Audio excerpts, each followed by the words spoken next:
commentaires de Fred Bérard. Fred qui n'était pas au match des Blue Jays hier, ils ont gagné la série. Ah, ils s'en vont en série mondiale, j'ai failli donner. Wow, tu vas vite un peu, là, toi, là. J'étais un peu énervé, moi, là. Salut, Fred. Je te comprends d'être énervé. C'est le fun, hein? Ah, écoute, moi, je suis sorti du match canadien, puis j'étais devant la taverne, je sais plus, la taverne irlandaise McLaren, probablement. Mm-hmm. Puis j'ai regardé 2 manches, l'autre bord de la vitrine, comme un enfant qui regardait la télé chez Sears en 53. Les cadeaux de Noël. Mais, 53! T'étais là, d'abord? Je suis vraiment content, surtout dans... Fun. Écoute, déjà, les Blue Jays, c'est quelque chose, là, mais particulièrement en 2025, avec tout ce qui se passe avec les Américains, les menaces d'annexion, la guerre tarifaire, il n'y a pas plus américain que le baseball, là, en termes sportifs, quand tu penses à ça. Là. Tout à fait. D'ailleurs, c'est ce que Trump a dit, hein? Ah oui? Oui, il a dit ça il y a une couple de semaines. Faut pas laisser, il faut tout faire pour empêcher les Blue Jays, le club de Toronto, de venir nous voler notre coupe dans notre sport, à notre sport. Ben, va au diable. Hey, on peut-tu gagner? Oui, va au diable. Ouais. Gagner, ça va être quelque chose, oui. Là, mais on va se le souhaiter. On va jouer pour ça. On va essayer, du moins. Hier, tu étais au hockey. On a vu des images de 2 endroits. Tu peux-tu nous expliquer comment ça? Tu n'étais pas à ton endroit habituel avec Stéphane Tremblay hier? Passer pour un épée. Là. Ben, c'est parce que là, là, on a vu Tremblay écrire Bérard s'était trompé de billet. Comment tu peux te tromper de billet? C'est quoi? Ben, il a vraiment eu l'air d'une grosse tarte. Disons qu'avec l'ami Tremblay, tu sais, lui, il aime ça arriver bien avant le match. Fait qu'ils ont pu arriver à 4 heures au bar. Là, j'ambitionne pas, j'ai une job, moi, là je travaille. En tout cas, bref, je suis arrivé, je sais pas, à 5h moins quart, tu sais, j'ai essayé de me dépêcher le plus possible. Ben, j'ai pas essayé, je me suis vraiment dépêché, j'ai dompé plein d'affaires que je devais faire. Okay, je vais aller au bar avec mon ami, là, ça lui fait plaisir, c'est bien correct. Mais en plus, le match n'était même pas à 7h comme on pensait, c'était à 7h30. Oui. Tu comprends-tu? Ben oui. Là, et bon, cette année, j'ai encore les billets que j'avais avant. Mais je suis embarqué sur une autre paire avec un autre ami. Bon, fait une histoire courte, là, fait que ça me fait plus de billets. Bref, mais j'avais pas pensé, moi, que j'étais sur la nouvelle paire. Je pensais que j'étais sur l'ancienne.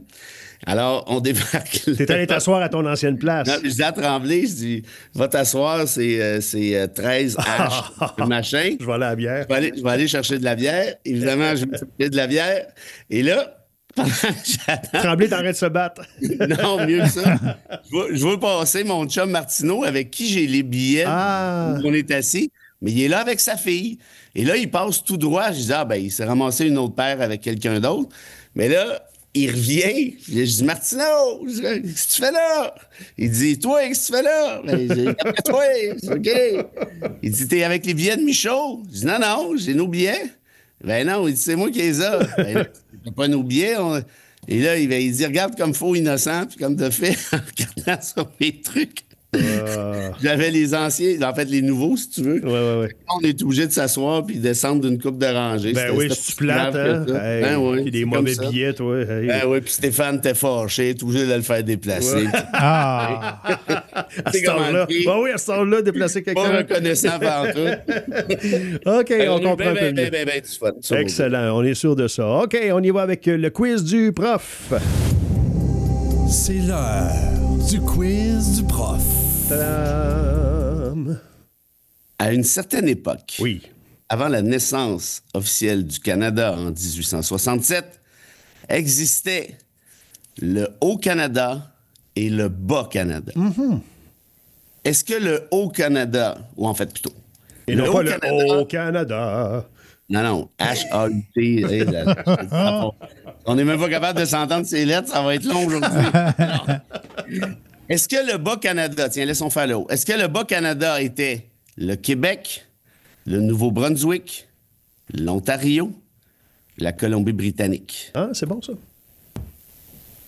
Alors, à vous de jouer, 825-255-9909. L'enjeu, c'est 50 $ à dépenser chez nos amis de chez Distribution SBC vendredi. On fait un finaliste ou une finaliste ce matin. Tu as écrit un autre texte pour Nouveau qui paraît ce matin, qui se titre « Tuer d'abord et questionner ensuite ». On parle de Donald Trump et évidemment du contexte américain. où on se gêne pas, peut-on lire dans ton article. D'ailleurs, on parle notamment de ces fameux navires qui ont été coulés sans avoir pris la peine de voir si effectivement on devait... C'est incroyable. C'est incroyable. Honnêtement, je suis l'affaire depuis une couple de semaines. Puis je pensais au début c'était pas un accident, évidemment, parce qu'ils n'ont jamais dit, les Américains n'ont jamais dit que c'en était un. Mais je me suis dit, c'est peut-être comment je te dirais, une anecdote, entre guillemets, triste, mais bon. Il y en a qui ont parlé de règlement de compte avec le dirigeant du pays, notamment. C'est un petit peu ma thèse, mais pour faire une histoire courte, il y a eu 6 attaques actuellement sur des bateaux du Venezuela. 6 attaques sur 11 bateaux. À date, là. À partir du 2 septembre. Ouais. Donc, il y en a un ou 10 jours, 2 semaines, disons. 11 bateaux coulés, presque 50 morts. Et ce que dit Trump, parce que lui-même le dit, là, il dit, ce sont des narcoterroristes. Tu vois, on invente toujours des nouveaux termes. On appelle ça un néologisme, là. Un narcoterroriste. Là, j'ai dit, OK, ouais, un vendeur de drogue qui est un terroriste. Bon, correct. Il dit, le bateau qu'on vient de couler, là, aurait tué de 25 000 à 50 000 personnes avec de la drogue. Bon. Ouais. OK, mais c'est parce que... C'est comme nous avec notre fentanyl. On en tue du monde, les Américains. Oui, voilà. Et là, je me suis dit, mais OK, mais ils se basent sur quoi? J'ai fouillé un peu. Et ils se basent sur rien. Ils viennent du Venezuela. C'est des gens qui transportent de la drogue. C'est une menace. Et c'est une menace parce que, évidemment, toute la drogue qu'il y a dans les bateaux... Tu auras compris que les Américains ne l'auraient pas acheté. Ils se seraient fait mettre de force sans leur consentement dans le nez ou ailleurs. Tu comprends bien? Oui. 25 à 50 000 morts. C'est beaucoup, là, 50 000 morts là, avec de la drogue. Là. C'est comment... on est toujours dans l'hyperbole. Oui. Et là, je remarque qu'il y a une partie de l'opinion publique importante aux États-Unis et une partie de l'opinion publique qui existe aussi au Québec, parce que je sais, parce qu'on a eu une espèce de ligne ouverte à la radio en fin de semaine là-dessus, qui disait, c'est normal, on veut pas laisser de la drogue rentrer au pays. Défendre son pays. Bon, exactement. Mais ça, disons qu'on est d'accord, oui, évidemment, on veut pas que la drogue débarque aux États-Unis, ça va. Maintenant, quelle est la façon de faire? Si tu coules le bateau avec des gens dessus, puis tu dis, hey, c'était des narcoterroristes, OK, mais c'est parce que c'est peut-être pas la meilleure façon dans un état de droit. Dans un état de droit, c'est même pas compliqué. Tu arrêtes le bateau, tu saisis la drogue, tu les accuses, tu les condamnes. C'est fini. Bye-bye. Mais là, tu fais pas ça parce que peut-être que c'est pas vrai. Peut-être que ce ne sont pas des narcoterroristes. Et c'est d'ailleurs ce que le Venezuela a dit, et même la Colombie, en disant ces gens-là, c'était pas des... Bon. Puis remarque, il y en a peut-être là-dedans, je sais pas moi. Mais la réalité, c'est qu'on ne le saura jamais parce que le bateau, il est coulé dans le fin fond de l'Atlantique. Et ton point, c'est qu'on ne veut pas nécessairement le savoir. Bien, les États-Unis ne veulent pas faire la preuve. Pourquoi? Peut-être parce que, justement, il n'y en a pas de preuve. Puis là, ceux qui m'écoutent, ils disent, ouais, mais mettons qu'ils sont sûrs qu'il y en a de la preuve, c'est-à-dire qu'il y a de la drogue sur le bateau. Bien, très bien. Déposez la preuve. Faites-les accuser, faites-les condamner. Il y en a qui disaient, ouais, mais c'est pas si simple que ça. Ben, je veux dire, tu sais, les bateaux en question, là, c'était pas des bateaux volants, là, c'était des espèces de chaloupes. Ils les avaient identifiés, ils savaient où ils étaient. Ils ont descendu. Je veux dire, laisse-les accoster aux États-Unis. Et d'ailleurs, ça, c'est un point technique peut-être, mais ils sont allés les couler en eaux internationales. Ce que tu n'as pas le droit de faire, parce que les eaux internationales n'appartiennent à personne, par définition.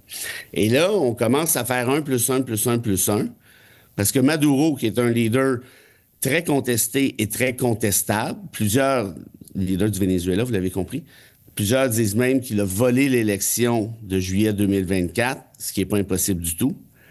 Ben, lui, évidemment, là, il commence à se défendre parce que Trump a laissé entendre qu'il allait attaquer le Venezuela lui-même.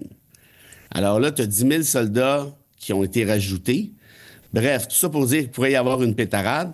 Et pour ceux que ça intéresse, le Venezuela détient une des plus grandes réserves de pétrole au monde. J'imagine que ça doit être un pur hasard, ça aussi. Et la dame Makuro, qui a gagné le prix Nobel il y a de ça 10 jours, 2 semaines, qui l'a partagé avec Donald, est une résistante au régime de Maduro. Elle félicite Netanyahou pour son génocide. Et donc, vous voyez un peu là, quelle gang versus quelle gang. Puis je le répète, je suis pas en train de défendre Maduro. Peut-être que c'est un pourri, je le sais pas. Si c'est le cas, cela dit, ça change rien à l'histoire. On peut pas commencer dans une démocratie à tuer des gens pour leur éviter un procès. Parce que c'est un petit peu trop facile. Puis il y en a qui disent, ouais, mais mettons qu'il est sûr que c'est des bateaux qui trafiquent de la drogue. Bien, je le répète, ça prend un procès. Parce que si vous partez avec ce spin-là, qu'on n'a pas besoin du droit, qu'est-ce qui va arriver si Donald, demain matin, dit, hey, au Québec, là, ils sont bien dangereux, là, il y a des bases de fentanyl. On va aller arrêter du monde au Québec. Et là, les gens aux États-Unis, ah ben là, c'est très bien. Parce qu'au Québec, ils produisent là, tellement de fentanyl, ils tuent de 25 000 à 50 000 personnes par semaine. Ouais. Aux États-Unis. Puis des fois, ils viennent à Plattsburgh, puis ils mangent nos chiens puis nos chats. Oui, en plus. Là, vous allez dire quoi? Vous allez dire, hey, c'est pas vrai? Ta gueule, c'est pas toi qui décide. Ouais. Regarde, on rentre, on débat, on tue, puis l'opinion publique applaudit. Là, vous allez me dire, ouais, mais c'est farfelu. Peut-être. De moins en moins. C'est ça l'affaire. Ça vous étonne. C'est exactement. Ouais. Peut-être que c'est farfelu, Ouais. mais si vous y pensez comme faut, est-ce que c'est si farfelu que ça? Et il y a des familles, des gens qui ont été tués, qui ont dit, peu importe le nom, il n'a jamais fait partie d'eux. Mais comment tu veux le prouver, là? Ouais. En d'autres termes, dans un État de droit, c'est celui qui arrête, qui accuse, qui condamne, qui a le fardeau de la preuve. Puis si tu tues, bien évidemment que tu viens de t'éviter ce fardeau-là. Et je trouve que c'est drôlement pratique, particulièrement quand tu t'appelles Donald Trump. Dans le même article, tu relates des genres de commentaires qui viennent de l'extérieur te concernant. Bérard est tellement anti-Trump qu'il donne mal au cœur. Un autre. Bravo à Trump qui se bat pour défendre et protéger son pays. Ça, Oui. ça on l'entend quand même assez. Oui. Lui, c'est un leader, un vrai leader, là, tu sais. Ben, tu vois, moi, ce qui me fait de la peine dans tout ça, puis si vous avez compris que les commentaires ont été reçus au Québec, là, c'est pas des gens de Washington qui ont appelé au 98.5 pour m'engueuler. Non, mais non. Ceci dit, après ça, il est rentré beaucoup de commentaires, plus de mon bord, entre guillemets. Là. Donc, des fois, il faut faire attention avec ça, les lignes ouvertes, là, parce que ceux qui parlent le plus fort sont pas nécessairement représentatifs d'une majorité ou d'une autre. Mais tout ça pour te dire, moi, ce qui me fait de la peine dans tout ça, c'est que je la vois aller, la tendance, depuis un bout de temps. Et là, je réalise de plus en plus que même au Québec, on a quand même pas mal de sympathisants pour ce genre de truc-là. Et ce serait pas impossible de penser qu'un jour, on pourrait avoir, je dis pas que ça va arriver, là, mais on pourrait avoir un mini-Trump, puis plusieurs s'en accommoderaient assez bien, je pense. Je continue de penser que c'est plutôt une minorité, mais tu sais, les voir triper sur Trump actuellement, c'est comme assez clair là, qu'on est dans le fascisme 2.0. Alors toi, tu trouves ça correct? Ben, OK, mais c'est parce que nous, si on continue à vivre en démocratie, mais ces gens-là ont le droit de vote. Et puis voilà, disons que ça peut ébranler les colonnes du temple côté État de droit, mettons. Et faire disparaître la démocratie pour une cause comme essentiellement l'argent. Le pouvoir et l'argent, c'est pas mal ça, on va se le dire. Là. Oui, puis tu sais, moi, je fais souvent un lien, pour moi, c'est clair net, entre la démocratie et l'État de droit. Tu sais, quand tu dis État de droit, les gens se disent, ouais, ça sonne avocasserie, ça sonne loi un peu. Bon, qu'est-ce que ça veut dire? La réalité, c'est que t'as pas de démocratie sérieuse si t'as pas d'État de droit sérieux. Dans le sens où l'État de droit, c'est quoi? C'est dire, voici les règles du jeu qui doivent être respectées. Tu sais, je pense techniquement, on veut ça, que nos policiers respectent les règles du jeu. Parce que si nos policiers ne respectent plus les règles du jeu, puis ils font ce qu'ils veulent, est-ce que tu vis encore en démocratie? Moi, je pense pas. Tu vis dans un autre genre de régime. Alors, c'est pour ça que je pense que c'est important d'énoncer les violations de l'État de droit, comme celle-ci. Puis je le répète, peut-être que c'est 11 bateaux de narcoterroristes méga dangereux. Peut-être. Mais arrêtez-les. Faisant la preuve. Ça finit là. Ouais. Et puis, ma réponse aurait été, il y aurait une exception à ça. C'est si, par exemple, il avait été prouvé, où on avait des motifs raisonnables de penser il y avait des explosifs, disons, sur les bateaux en question, puis il allait se mettre à garrocher des explosifs sur les rives américaines. Là, on pourrait dire que c'est différent, parce qu'il y a une urgence d'agir. Mais même Trump n'a pas pensé à cette excuse-là. Ni Exet non plus, là, qui est son ministre des Armées, essentiellement. Donc, on va partir de la prémisse que c'est pas ça.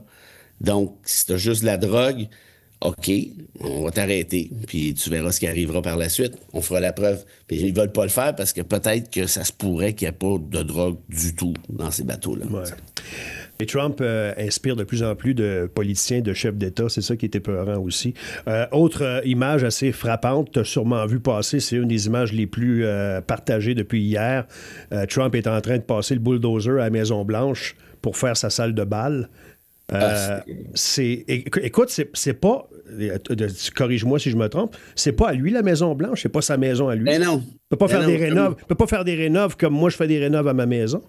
Non, puis plus que ça, ça me dit que ça fera pas brailler grand monde, mais on m'a expliqué, c'est mon ami Max qui suit beaucoup la politique et l'histoire américaine, ce qui a rasé, là, c'était des arbres qui étaient là depuis genre Lincoln et compagnie. Notamment, mais là, il est dans le building, là, à l'arrière, là. Oui, mais puis une grosse salle de bal dorée. Oui, cheap, là, à la Elvis. Kitten. Alors, moi, honnêtement, je comprends pas que des gens puissent triper sur ce gars-là, particulièrement pas si t'es au Québec. Désolé, là, mais il y a quelque chose qui va s'expliquer un jour par la science politique. Puis, tu sais, le problème avec les travaux académiques, c'est que ça prend énormément de temps avant d'être publié parce qu'il y a ce qu'on appelle des peer reviews, c'est-à-dire des revues par les pairs, c'est-à-dire d'autres profs d'université qui évaluent la qualité de tes travaux, voir si ça tient la route, par exemple la méthodologie et autres. Ce qui fait qu'on n'a pas beaucoup de choses actuellement qui expliquent ça, mais un jour, il y en aura. Il y aura en sciences politiques, en sociaux, en histoire, il y aura un profil du Trumpiste québécois. Puis qu'est-ce qui attire tant que ça les gens là-dedans? Mais pour l'instant, moi, je suis encore un petit peu bouche bée, puis comme plusieurs, j'imagine. Je regarde ça aller, puis je me dis, mais qu'est-ce qu'ils ont à triper? L'absence de règles? Sûrement. Sûrement, il y a un paquet de facteurs. Ouais. Là, je présume l'espèce d'homme fort, mais bon, voilà. OK. Le Québec est le Bas-Canada, ou était le Bas-Canada, je devrais dire, selon nos répondants et répondantes ce matin. Bravo! Le Haut-Canada était, pour sa part, ni plus ni moins l'Ontario. Les frontières ont bougé un petit peu, évidemment, depuis. Un petit peu. Essentiellement, c'est ça. Et pour ceux qui étaient dans la même classe au secondaire que moi. Oh! Au secondaire 4, on veut des noms. Non, je veux pas, non. Non, parce qu'on avait un ou une prof, je dirais pas qui, secondaire 4 ou 5, je veux pas identifier personne, qui nous a regardé.